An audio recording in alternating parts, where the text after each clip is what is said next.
إن الحمد لله نحمده ونستعينه ونستغفره ونعوذ بالله من شرور أنفسنا ومن سيئات أعمالنا من يهده الله فلا مضل له ومن يضلل فلا هادي له وأشهد أن لا إله إلا الله وحده لا شريك له وأشهد أن محمدا عبده ورسوله أما بعد.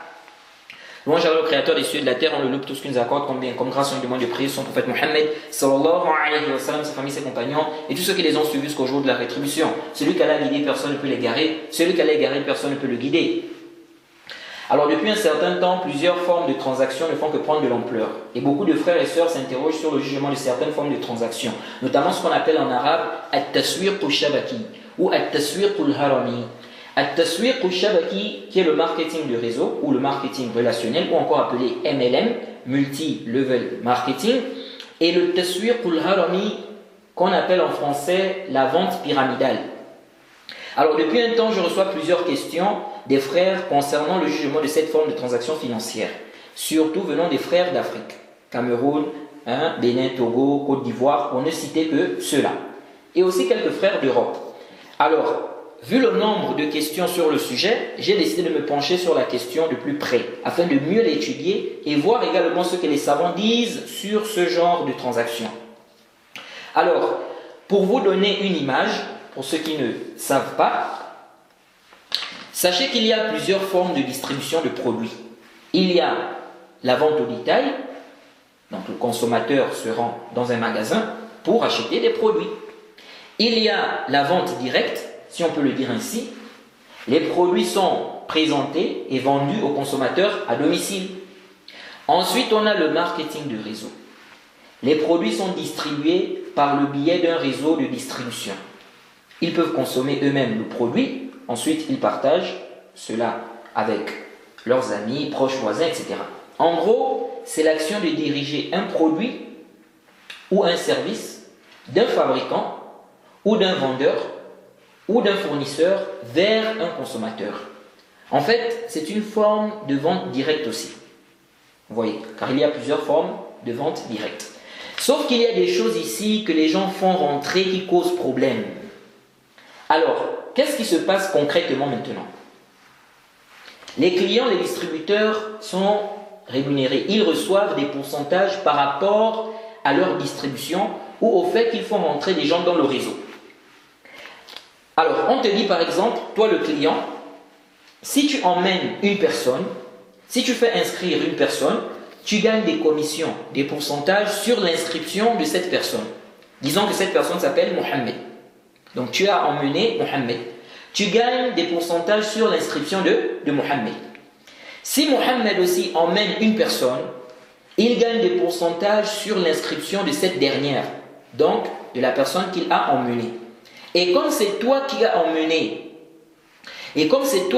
emmené, Mohammed, tu gagnes aussi des pourcentages sur la personne que Mohammed a emmenée.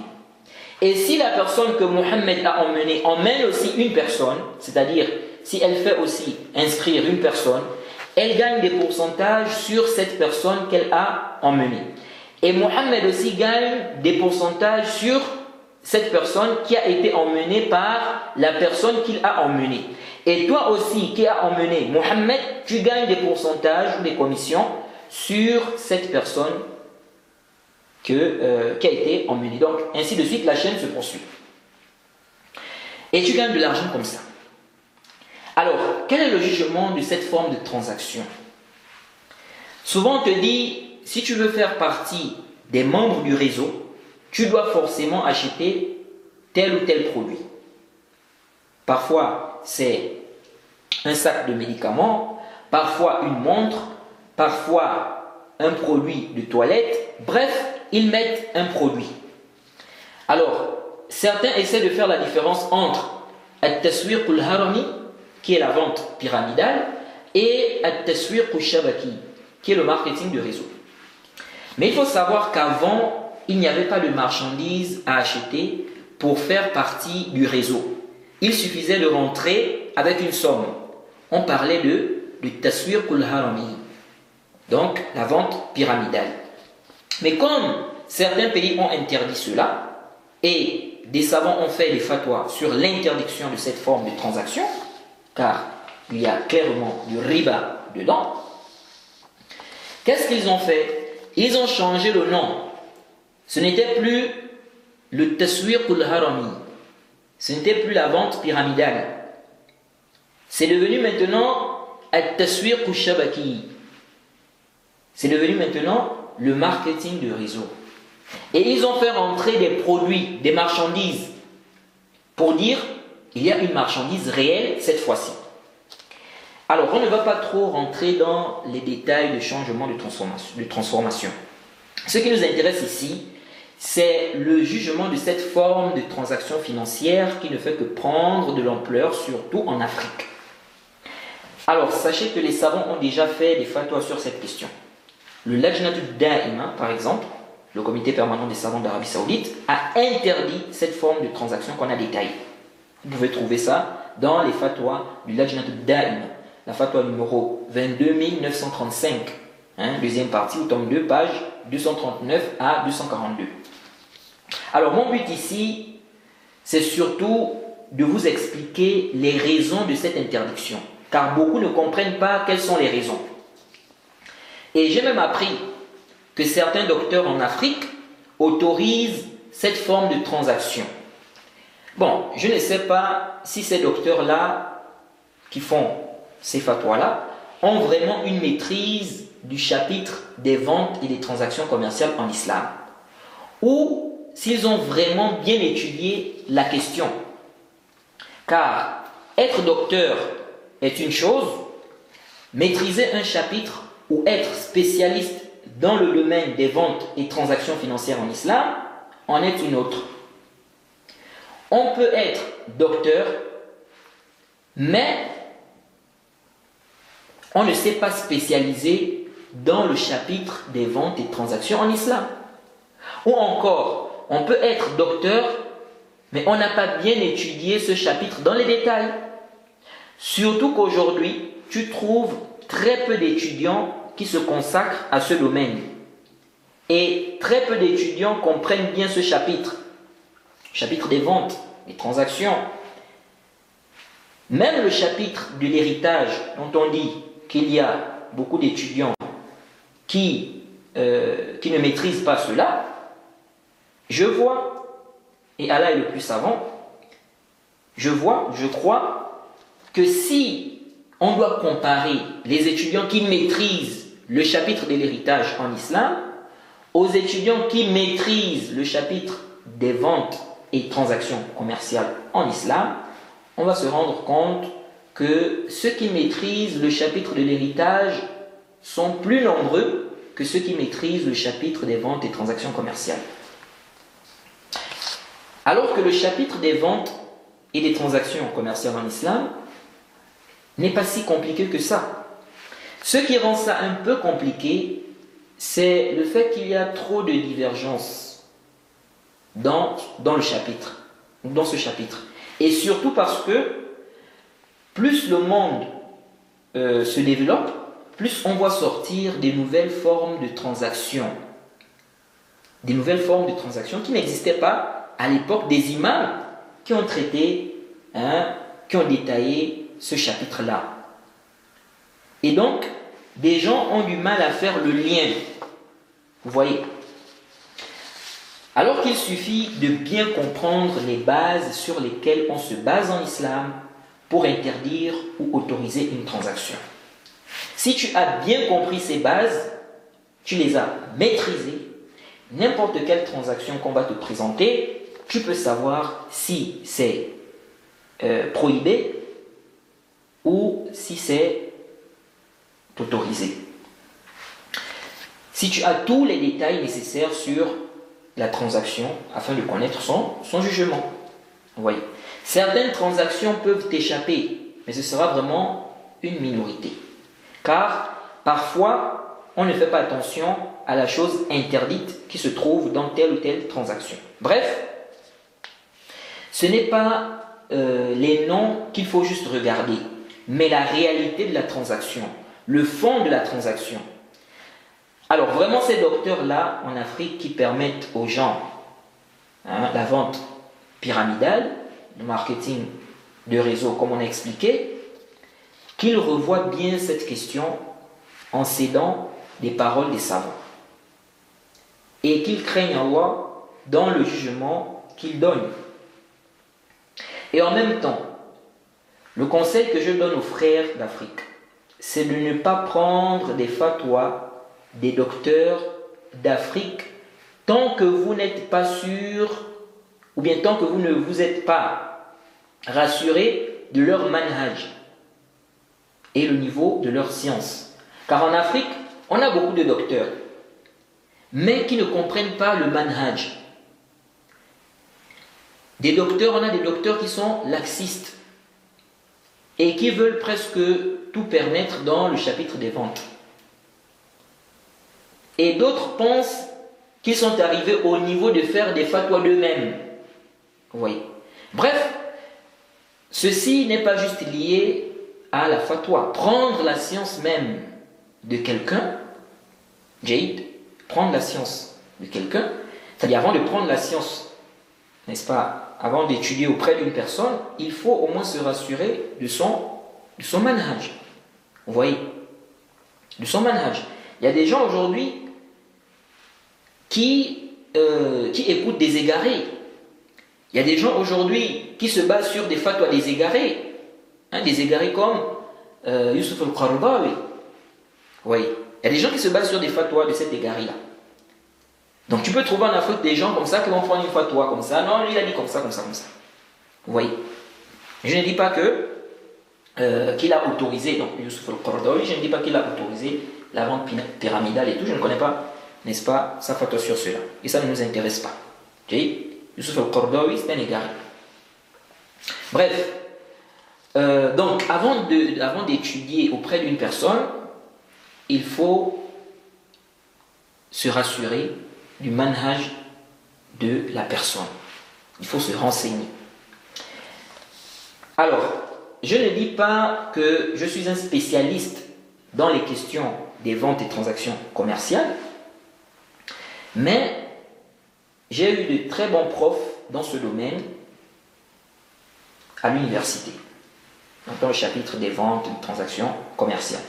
Et j'ai beaucoup fait des recherches dans ce domaine aussi. Et Allah m'a facilité à comprendre quand même ce chapitre. Walillahi alhamdu wal minna. Bref, il faut retenir, comme les savants disent, que les grandes bases qui nous permettent de statuer sur l'interdiction d'une transaction sont au nombre de 3. C'est-à-dire on peut les résumer en fait en 3 points. Jade, on peut les résumer en 3 points. Premièrement, le riba, sous toutes ses formes. Deuxièmement, l'aléatoire. Troisièmement, la ruse, la tromperie, la tricherie. La ruse, la tromperie, la tricherie. Le fait de manger l'argent des gens dans le faux, illégalement. L'injustice, le fait de causer du tort à autrui. Et aussi le hasard. Ça, ce sont les trois grandes bases sur lesquelles on se base pour dire que telle ou telle transaction est illicite. Donc, si on voit qu'il y a du riba, si on voit qu'il y a de l'usure dans une transaction, on dit qu'elle est interdite. S'il y a de l'aléatoire, on dit c'est illicite.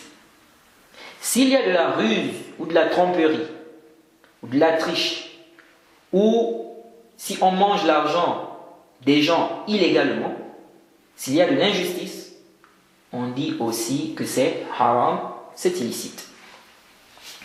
Alors, des savants ont interdit la vente pyramidale, le marketing du réseau, comme on a expliqué, pour plusieurs raisons.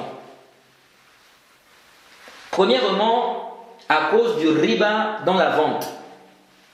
Cette transaction comporte les 2 formes de riba dans la vente.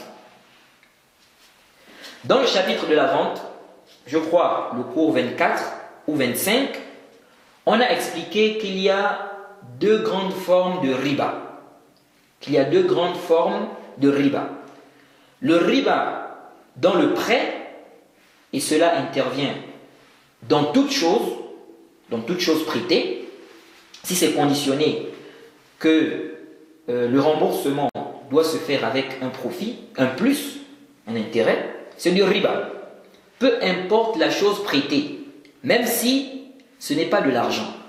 Et cela par consensus des savants, comme l'a rappelé Ibn Hazm. On a déjà vu cela. Deuxième catégorie de riba, il s'agit du riba dans les ventes. Dans les ventes. Et cette catégorie a deux formes. Cette catégorie de riba a deux formes.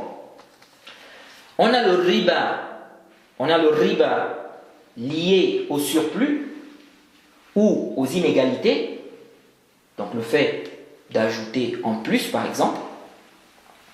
On a le riba lié au délai, le fait de retarder. Et on a vu que ce riba concerne 6 catégories de choses par consensus.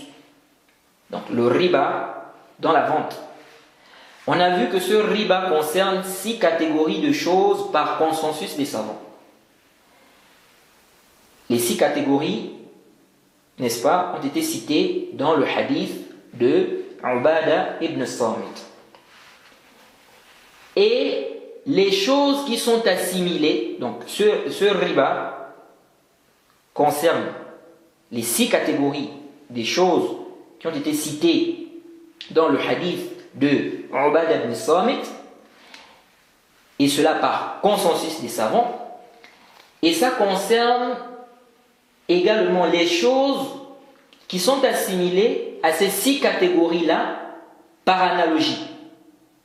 Ça concerne également des choses ou les choses qui sont assimilées à ces 6 catégories qui ont été citées dans le hadith de Ubada ibn Samit, ceci par analogie pour la majorité des savants. Et on a vu la divergence des savants sur le sujet. Et on a détaillé la vie juste par rapport aux preuves.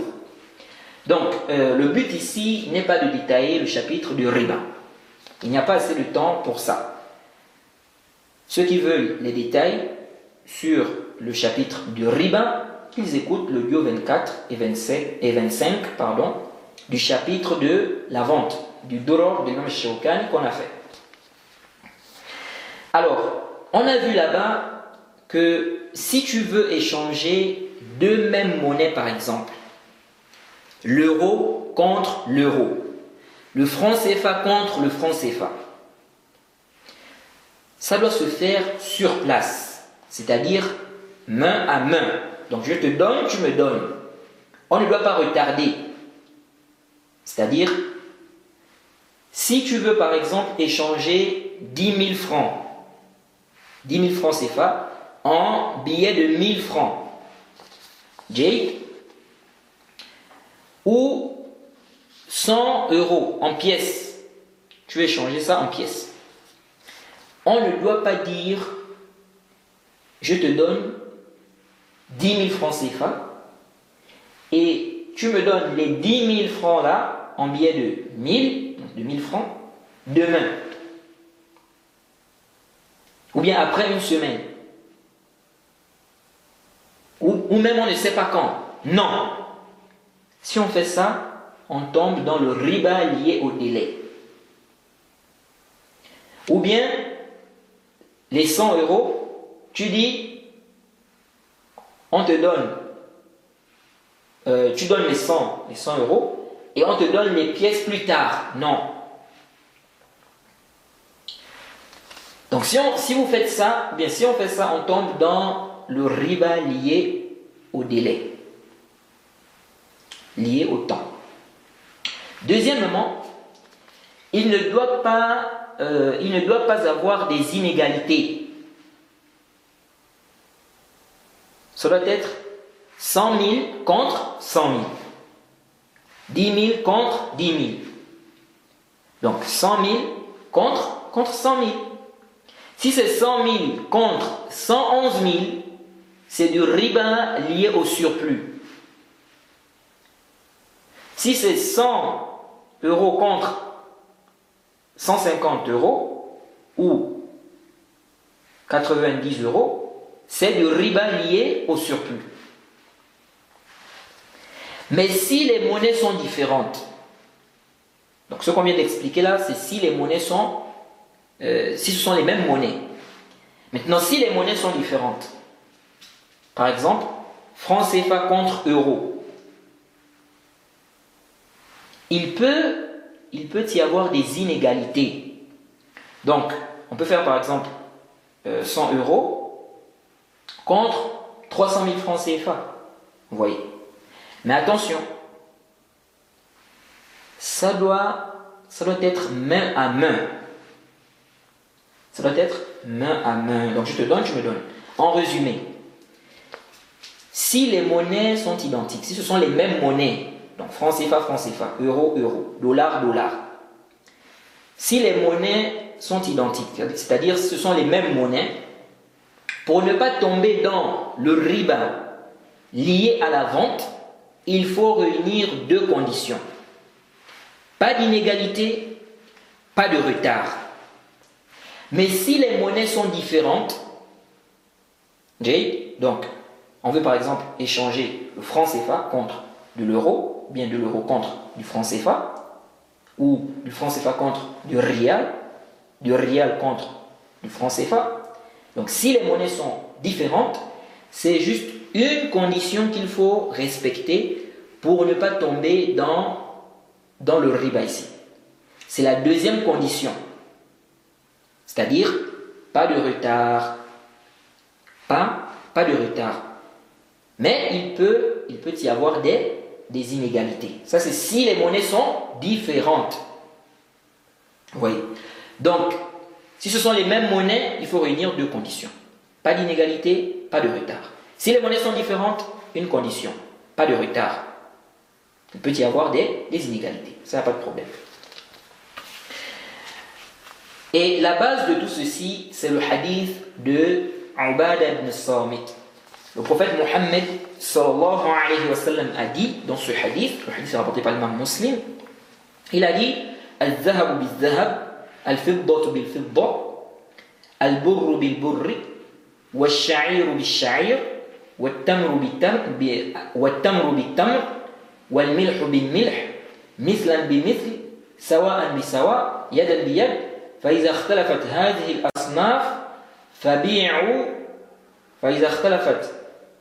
الأصناف فبيعوا كيف شئتم إذا كان يدا بيد.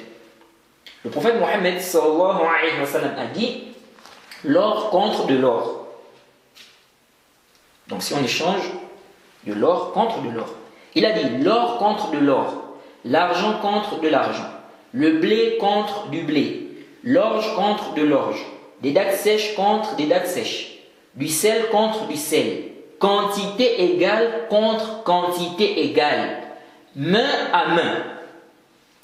Donc vous voyez bien ici que comme les catégories sont identiques, donc l'or contre l'or, l'argent contre l'argent, le blé contre le blé, l'orge contre l'orge, des dattes sèches contre des dattes sèches, du sel contre du sel, le prophète a dit quantité égale contre quantité égale, main à main. Donc il ne doit pas y avoir des inégalités et ça doit être main à main. Vous voyez. Ensuite le prophète a dit, si ces catégories sont différentes, alors vous pouvez vendre comme vous voulez, mais à condition que l'échange se fasse main à main. Donc je te donne, tu me donnes. Vous voyez ça? Donc, ça c'est clair. Revenons à notre transaction. Où se trouve le riba là-bas? Alors, lorsque tu veux être membre, on te dit tu dois acheter un produit ou donner une certaine somme. Sachez premièrement que le produit qu'ils mettent là n'est pas voulu en lui-même. C'est une couverture pour cacher le riba qui est là. En réalité, le but, ce n'est pas le produit, mais c'est gagner. Le but, c'est gagner de l'argent en amenant des gens. Comme certains ont compris que sans produit, c'est illégal, ils ont mis un produit en croyant tromper les gens. Celui qui rentre dans cette transaction et veut être membre, en réalité, son but, ce n'est pas le produit. C'est pourquoi, dans certaines transactions, la personne ne récupère même pas le produit. Que le produit se gaspille ou pas, ce n'est pas son problème. Car le but, c'est de gagner de l'argent en emmenant le plus grand nombre de gens. Parfois, le produit est illusoire. C'est pourquoi certains, si tu leur dis, je t'achète le produit, mais tu n'as aucun gain à gagner, il ne va pas accepter. Et souvent, on ne se préoccupe pas du fait que le produit soit consommé ou pas. Vous voyez?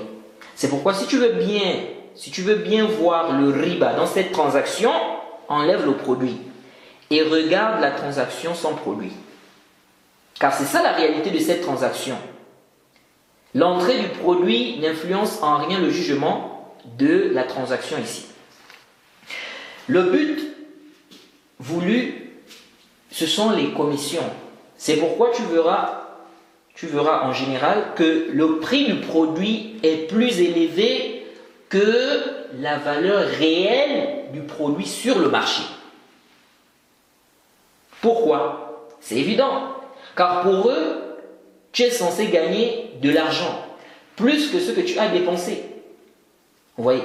Donc, ils ne vont pas te faire le même prix que la valeur même du produit. Vous voyez? Aussi, il est possible qu'ils ajoutent à la valeur réelle du produit une somme qui est la somme de participation en fait. C'est-à-dire pour être membre.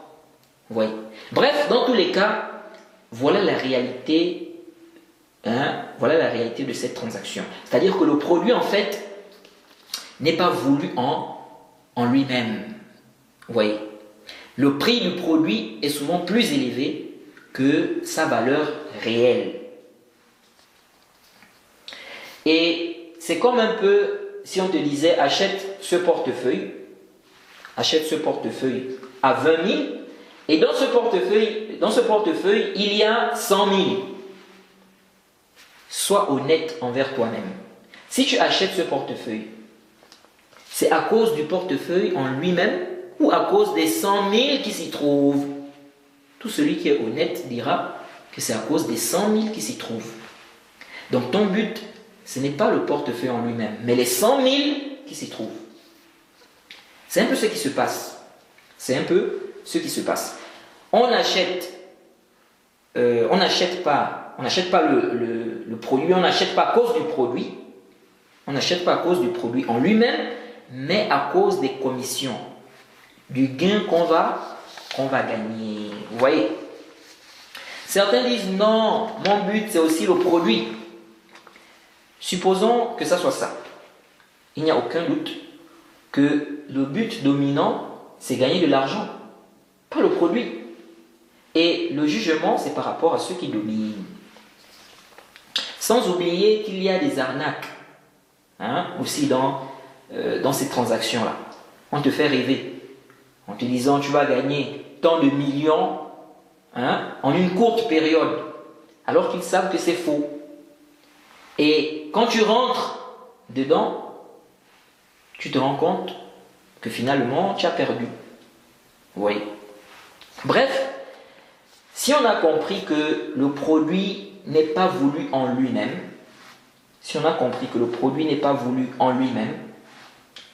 que c'est juste une couverture, ce qui est visé ici, c'est de se faire de l'argent, à travers des commissions, en amenant des gens. On se rend compte ici qu'on a deux formes de riba dans la vente. Tu donnes une somme contre une somme plus élevée ou avec des inégalités.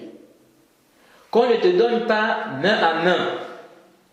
c'est quand tu vas emmener des personnes, que tu auras droit à un pourcentage. Tout ceci caché derrière une marchandise ou un produit que ces compagnies ou sociétés se chargent de vendre. Donc, disons que le produit coûte 5 000. On te dit, pour être membre, par exemple, il faut acheter le produit. Tu donnes 5 000 pour le produit. Et comme on a dit que le produit en lui-même n'est pas voulu, donc en réalité tu donnes 5 000 pour recevoir un peu plus en amenant des gens. Vous voyez ça? Donc on voit bien qu'il y a les deux formes de riba ici. Celui lié au surplus et celui lié au délai. Car ici, c'est la même monnaie. Et on a vu que lorsqu'il y a échange de monnaie, si c'est la même monnaie, il ne doit pas y avoir des inégalités. Et ça doit être main à main, pas de retardement. Or ici, il y a des inégalités, car tu peux gagner plus que ce que tu as donné, comme tu peux perdre et ne rien gagner réellement. Il y aura aussi le retardement, car quand tu donnes les 5 000, tu ne reçois pas de gain aussitôt. Il faut emmener des gens d'abord. Vous voyez? Donc ce n'est pas main à main. Et cette transaction ressemble aussi au aïna.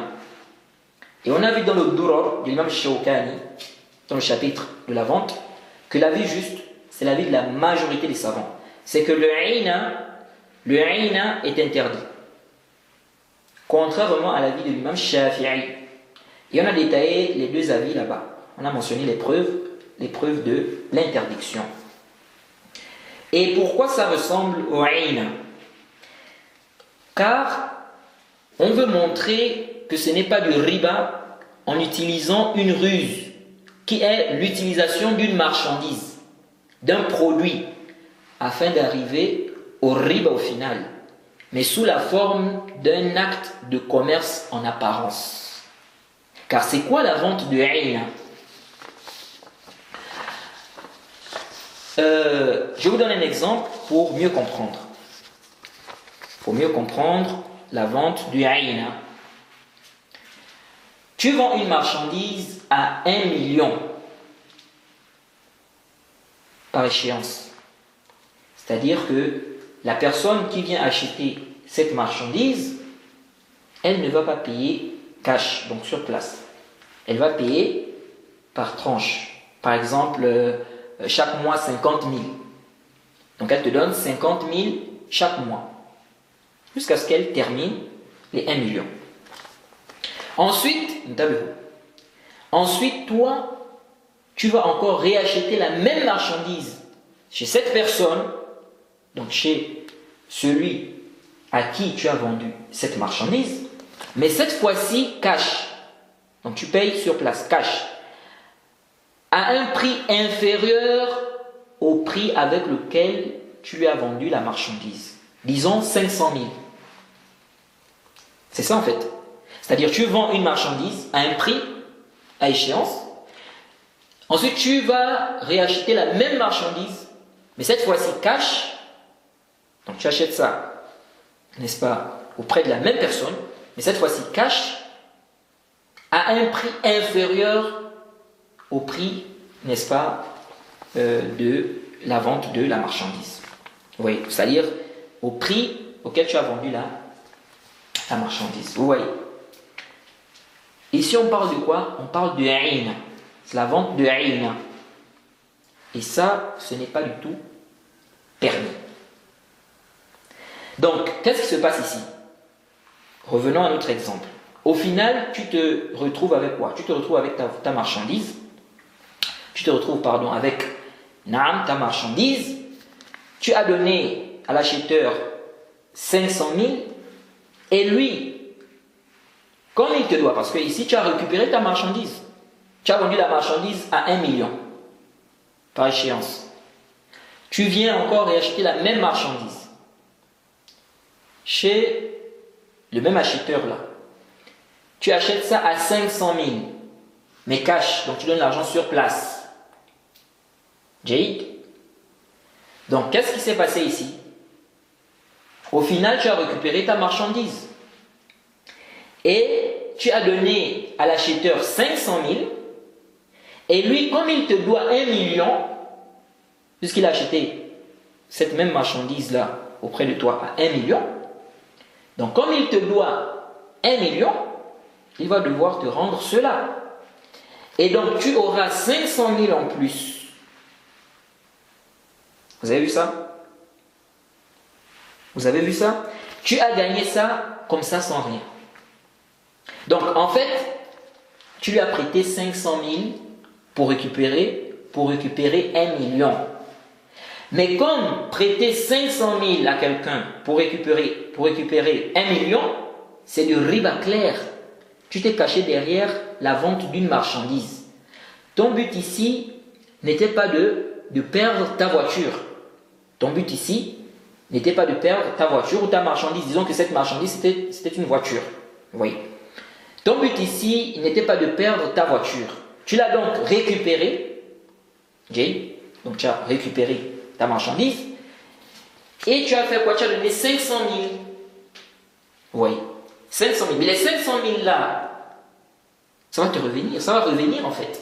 Tu vas récupérer ça en fait. Parce que celui-là te doit 1 million. Donc dans les 1 million là, tu vas récupérer les 500 000 là. Et tu auras 500 000 en plus. Vous voyez. Tu auras 500 000 en plus. Donc en fait, tu lui as prêté 500 000 pour récupérer 1 million. Mais comme prêter 500 000 à quelqu'un pour récupérer 1 million, c'est du riba clair, tu t'es caché derrière la vente d'une marchandise. Ton but n'était pas de perdre cette marchandise. Tu l'as donc récupérée. Mais ton but ici, c'était de gagner à travers tes 500 000, 500 000 de plus. Vous voyez ça? Vous voyez cette ruse? Ceci est illicite. Il y a une ruse. Il y a une ruse de riba ici. Et donc, la vente pyramidale ou le marketing de réseau, comme on a expliqué, ressemble à ça. Dans le fait de montrer que ce n'est pas du riba en se cachant derrière une marchandise qui n'est pas voulue à la base. Donc, premièrement, on a du riba là-dedans. On a du riba là-dedans. On a les deux formes de riba. Le riba lié aux inégalités ou bien au surplus et le riba lié au délai. Vous voyez. Quant au fait qu'il y ait une marchandise, en réalité cette marchandise c'est juste pour cacher le riba là. Vous voyez. Donc l'entrée de cette marchandise n'a pas d'effet ici. Vous voyez. Donc quand on te dit il faut que tu payes la marchandise par exemple à 5 000, Jade, ici tu donnes 5 000. Les 5 000 que tu donnes là, ok, en réalité, c'est parce que tu veux être membre et tu veux, n'est-ce pas, avoir plus d'argent. Vous voyez. Et donc, ici, tu auras donné 5 000 contre de l'argent. Cet argent-là, tu ne sais pas ce sera combien. Ça peut être plus, ça peut être moins. Parce que tu peux gagner comme tu peux ne pas gagner. Vous voyez, tu peux gagner comme tu peux ne pas gagner. Tu peux être perdant dans cette transaction. Vous voyez. Donc il y a des inégalités. Donc tu as échangé 5 000 contre de la monnaie, contre de l'argent. Vous voyez. Et ici, il y a des inégalités. Deuxièmement, ce n'est pas sur place, ce n'est pas main à main. Parce que quand tu donnes les 5 000 là, tu ne vas pas recevoir des gains, c'est-à-dire le même jour ou bien on va dire sur place. Pas le même jour, mais sur place. Ça ne va pas être main à main. Vous voyez. Donc on a les deux formes de riba. Tu dis oui, mais il y a la marchandise là. Non, la marchandise qui est au milieu là, c'est quoi? C'est juste un moyen de tromper en fait. Ça n'influence pas la transaction. Ça n'influence pas la transaction comme les savants ont dit. Donc, la première raison, c'est le riba. Il y a les deux formes de riba dans la vente, dans cette transaction. Parmi les raisons de l'interdiction, c'est que cette transaction comporte de l'aléatoire et du hasard. Tu mises de l'argent et tu ne sais pas si tu seras gagnant ou perdant. Tu donnes une somme en espérant gagner une plus grosse somme en emmenant des gens. Or, il se peut que tu n'emmènes pas le nombre demandé de personnes qui va te permettre d'avoir cette grande somme. Et en général, la majorité des gens sont perdants dans cette transaction. Surtout ceux qui sont en bas de la pyramide. Et il faut bien que cette transaction prenne fin.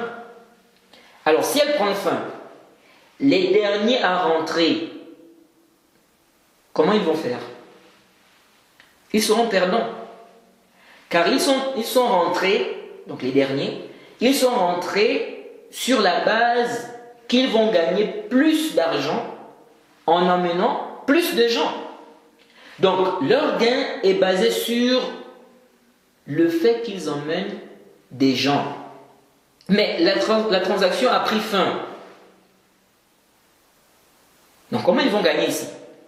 Si la transaction prend fin, ils vont gagner comment?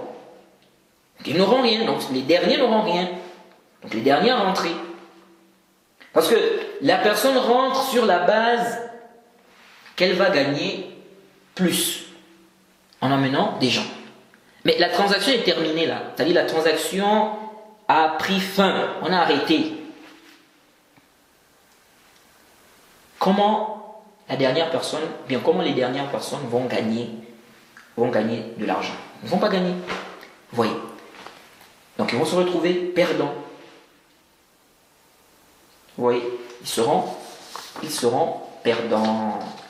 Et ça, c'est vraiment, c'est un vrai danger, ça. Vous voyez. Et même pour l'économie, ça peut être un grand danger. Si les gens s'asseyent comme ça, on se contente juste d'emmener des gens comme ça, s'inscrire pour des produits comme ça. Comment l'économie va fonctionner si tout le monde fait ça?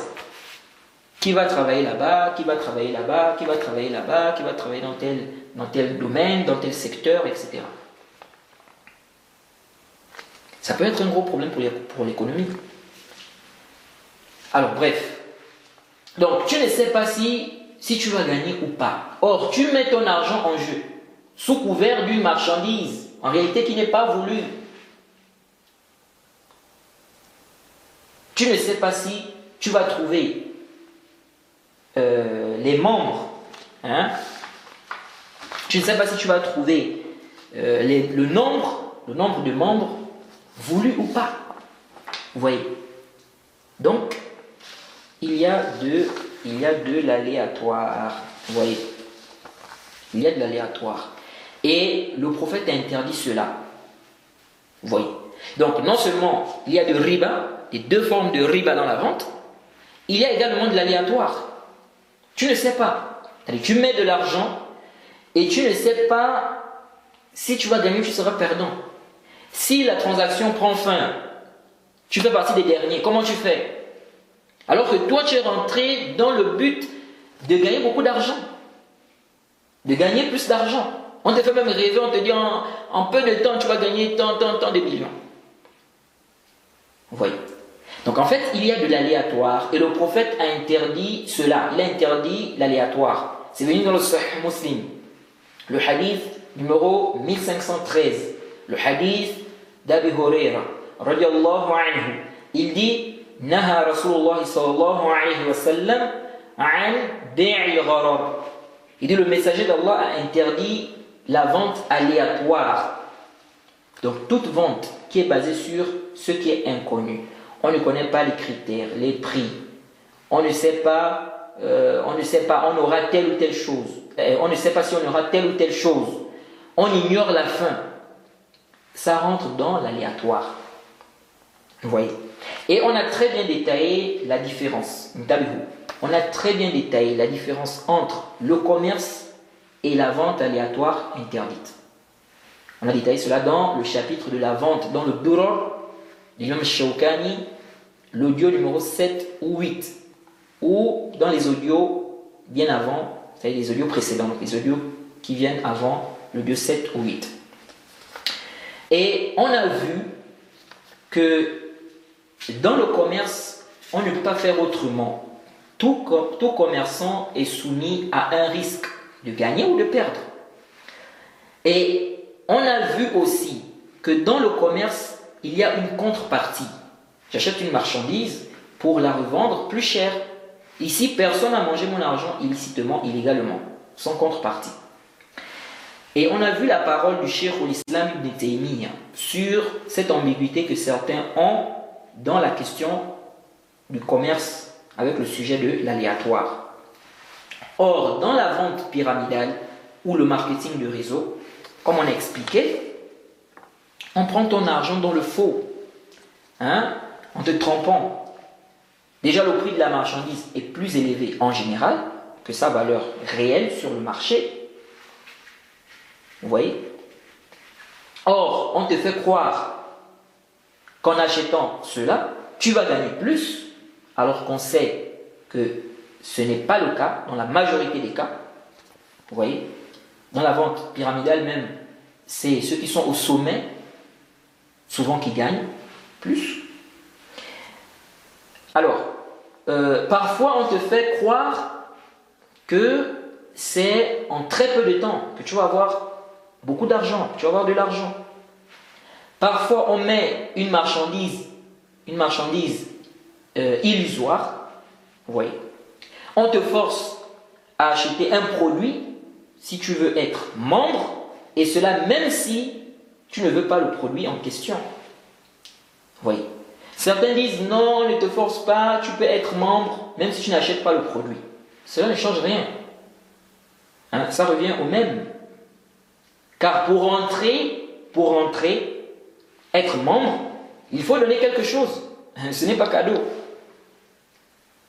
Vous voyez. Et la contrepartie qu'on pourrait dire la marchandise est en réalité une façade pour cacher le riba. On te trompe en réalité. Donc, cet aléatoire qui s'y trouve ne peut pas être comparé au risque qui se trouve dans le commerce. Vous voyez. Ensuite, il faut faire attention ici. La vente pyramidale ou le marketing de réseau, comme on a expliqué, peut être confondu au courtage. Et au début, quand des frères me présentaient cette transaction, je voyais que ça ressemblait plus au courtage. Mais en réalité, c'est différent. Très différent même. Intabihu huna. Déjà, dans le domaine du courtage, celui qui cherche les clients ne paye rien pour avoir ce poste. Il s'arrange avec le commerçant ou la société qui l'embauche. Il va chercher les clients. Après, il aura son dû. Depuis quand quelqu'un va payer, va donner de l'argent à un commerçant ou à un distributeur pour travailler pour lui en lui cherchant des clients? Ce n'est pas logique. Tu lui donnes de l'argent pour travailler pour lui et il te paye encore. Parce que c'est ça en fait. Quand on regarde la question de la vente, ou bien le marketing de réseau, comme on a expliqué, quand on regarde la vente pyramidale, le participant paye en fait pour pouvoir vendre les produits. Vous voyez, il paye. Il paye. Oubliez la marchandise. La marchandise là qu'on met là, c'est juste pour tromper en fait. C'est pour faire croire qu'il y a une marchandise réelle, il y a quelque chose. Mais en réalité, ce n'est pas ce qui est voulu. Donc faites très attention. Alors, donc je disais tantôt que ce n'est pas logique. Ce n'est pas logique. Donc tu ne payes pas pour pouvoir, c'est-à-dire, comment dirais-je, pour pouvoir être courtier. Vous voyez. Donc soit ce que tu lui donnes là, c'est un prêt, il va te rendre ça avec intérêt. quand tu vas emmener les clients, soit c'est un échange avec des inégalités. Vous voyez? Et tu es dans du hasard. Tu es dans du hasard. Vous voyez? Tu ne sais pas si tu vas pouvoir gagner quelque chose ou pas alors que tu as misé, tu as mis quelque chose, tu as donné de l'argent. Vous voyez? De plus, dans le courtage, le contrat prend fin lorsque le contrat avec le client est conclu en général. Or, dans le cas de la vente pyramidale ou le marketing de réseau, comme on a expliqué, le contrat ne prend pas fin à ce stade-là. Il continue sans savoir exactement quand est-ce qu'il va finir et sans savoir si on va gagner ou pas, si on sera perdant ou pas. Oui. Et dans le courtage, ce qu'on vise, c'est faire écouler la marchandise à la base. Oui. Vendre la marchandise. C'est ça le grand but, car en faisant écouler la marchandise, le vendeur ou le distributeur et le courtier vont gagner. Ils vont gagner. Donc c'est par rapport à la vente de la marchandise. Vous voyez. Donc on cherche à faire écouler la marchandise. On cherche vraiment à vendre cette marchandise-là. Donc la marchandise est bel et bien voulue ici. Or dans la vente pyramidale ou le marketing de réseau, comme on a expliqué, le but est de ramener plus de gens. Le but, c'est le pourcentage qu'on va gagner sur les gens qu'on emmène. Notre préoccupation n'est pas tant la consommation du produit ou son utilisation par les gens, non. C'est pourquoi même dans certaines transactions, c'est-à-dire que le produit se gaspille ou pas, ça ne cause pas un problème. Du moment où on est déjà membre. Tu as récupéré le produit, tu n'as pas récupéré le produit, c'est pas ce qui intéresse. C'est pas ce qui intéresse la personne. Vous voyez.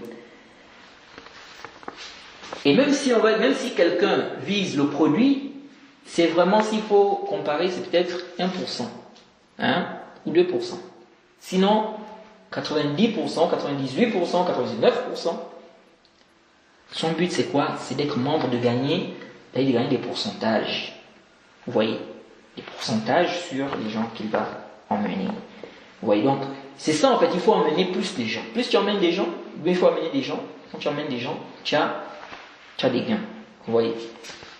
Sachant qu'en général, très peu de gens gagnent en fait dans ça. La majorité des gens sont perdants dans cette transaction. Vous voyez.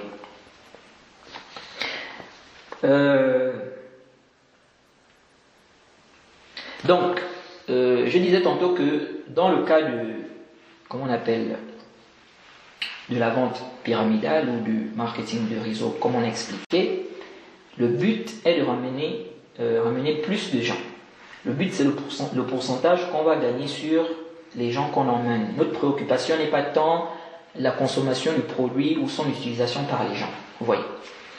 Bref, en conclusion, par rapport au jugement de la vente pyramidale ou le marketing de réseau, comme on a expliqué, nous disons c'est interdit. Plusieurs savants de la Sunna ont interdit cela. Et d'ailleurs, je ne connais aucun savant de la Sunna connu à notre époque qui a parlé de ce sujet et qui a dit que c'est permis. Et les raisons de l'interdiction peuvent être résumées en 3 points. En 3 points. Premièrement, le riba, l'usure dans la vente, sous ces 2 formes. Deuxièmement, l'aléatoire. Troisièmement, la tromperie, la ruse. Vous voyez. Et il y a aussi le fait de manger l'argent des gens dans le faux. Et je tiens aussi à rappeler par rapport au courtage. Puisqu'on a parlé du courtage, qui est en arabe le samsara. Sachez que pour le salaire du courtier, les savants sont unanimes que si c'est connu et bien déterminé, c'est permis. Par exemple, on lui dit ton salaire c'est 15 000 ou 50 000 ou 1 million ou 70 000. Il n'y a aucun problème. Les savants sont unanimes qu'ici là, c'est autorisé, si le salaire est connu. Par contre, les savants divergent si le salaire du courtier est en part ou en pourcentage. Est-ce que c'est permis? Par exemple, on lui dit, tu as le quart ou le tiers du revenu, ou tu as 15% des revenus, ou 20%, donc du prix de la marchandise. Alors, la majorité des savants disent que ce n'est pas permis. Les Malikiya, les Shafi'iyya, les Hanafiyya. Car ils disent, le salaire à ce moment est inconnu. Il y a de l'aléatoire dedans. Son salaire peut même augmenter à un niveau qui ne correspond pas à son travail. Car le courtier n'est pas associé. Le prix de la marchandise peut aussi baisser à un stade où son salaire sera trop faible par rapport au salaire que doit normalement avoir celui qui fait son métier. Donc à chaque fois que le prix de la marchandise va baisser, son salaire aussi va baisser, étant donné que c'est en pourcentage ou en part. C'est-à-dire son salaire, on lui donne son salaire, n'est-ce pas, par rapport à un pourcentage. Vous voyez? Ou à une part. Et donc il y a de l'aléatoire. On ne connaît pas exactement son salaire. Et le prophète a interdit la vente aléatoire, comme on a vu. On a vu ça dans le hadith d'Abi Huraira. Jaïd. Et ici, en réalité, celui qui embauche le courtier loue ses services. Et la location est une sorte de vente, ala sahih. Mais la vente des services, des profits. La vente des profits. Et parmi les conditions dans la vente, le prix de la marchandise doit être connu. Ça, c'est parmi les conditions. Vous voyez. Donc, de cette même manière, le prix des profits doit être connu. Et on a vu dans le chapitre de la vente que les conditions de la vente sont au nombre de 7. الملك والتراضي والأهلية إباحة وقدرة جلية والعلم بالأثمان والمبيع فهذه شرائط البيوع. Il faut être propriétaire, il faut l'accord, il faut être apte, il faut que la chose soit licite, il faut la capacité, il faut connaître le prix, connaître la marchandise. Et on a détaillé toutes ces conditions-là, une à une, dans le chapitre de la vente. Alors les Hanabila et certains Malikiya ont permis que le salaire du courtier soit en part ou en pourcentage. Leur preuve, c'est que la base dans les transactions, c'est la permission. La base dans la vente, c'est la permission. Et ils ont fait l'analogie avec l'association. Mais l'avis juste, allez le plus savant, c'est l'avis de la majorité des savants. Quant au fait de dire que la base dans les transactions, c'est la permission, nous disons oui, mais là, nous avons une preuve qui montre l'interdiction. Le hadith où le prophète interdit l'aléatoire. Et là, nous voyons qu'il y a de l'aléatoire. De deux, votre analogie ne tient pas, car l'association est basée sur un principe d'équité entre les associés. C'est-à-dire que les pertes sont partagées. S'il y a des pertes, ils doivent perdre ensemble, du moment où ils sont associés. C'est pourquoi dans l'association, les sociétés, entre les associés, on doit parler en termes de pourcentage ou de part. Et ceci par consensus des savants. Après reste un débat sur le mudaraba. Est-ce que ça entre dans le cadre des associations ou de la location? Vous voyez? Mais il n'y a aucune divergence, à ma connaissance, entre les savants sur le fait que les associations, ou bien lorsqu'on parle des sociétés, n'est-ce pas? Lorsqu'on s'associe pour faire un projet, une société, lorsqu'on est associé, pour le partage des bénéfices, on parle en termes de pourcentage ou de part entre les associés, et non en termes de prix fixe. Vous voyez. Or, le courtage ne rentre pas dans le cadre des associations. Ça ne rentre pas dans le cadre des associations. Le courtier travaille pour celui qui l'a embauché. Ce n'est pas son associé. Il travaille pour lui, mais ce n'est pas son associé. Vous voyez. Comme un enseignant qui travaille pour l'État. Vous voyez. Il travaille pour l'État. L'État n'est pas son associé. Vous voyez. Et donc son salaire doit être connu. Ça doit être fixe, ça doit être connu en fait. On doit te dire, on te donne 15 000, 20 000, 30 000 jade, et non on ne doit pas parler en termes de pourcentage jade. Donc l'analogie ne tient pas. Et Allah est le plus savant. Donc on s'arrête ici, on demande qu'Allah nous facilite, qu'il nous donne la compréhension de sa religion. Subhanaka Allahumma wa bihamdik, wa ashhadu an la ilaha illa anta astaghfiruka wa atubu ilayk.